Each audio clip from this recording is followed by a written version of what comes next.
মান ইজ্জত বাঁচাই যেত, বুঝোস না?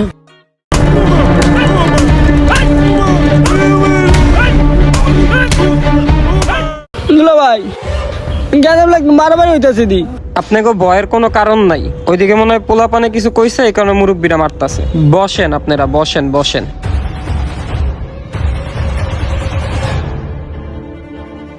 ওই বেড়া আরে ভিতরতে বাড়ি কর।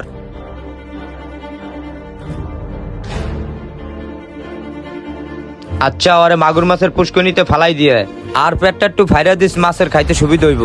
হালার পথে কয় আমার বোনে বলে পছন্দ হয় নাই, একবারে দিছি। ঠিক আছে ফালাই দিয়ে যে হালাই দিয়ে শালার পো। এই তোরা কারা? দুলা ভাই কি আমি কি লিখে আইছি? কি লিখাইছে আমারও তো মনে নাই। আমরা বরযাত্রী। ও ভাইয়া, আমাকে বোনের বিয়ের বরযাত্রী আইছে এরা।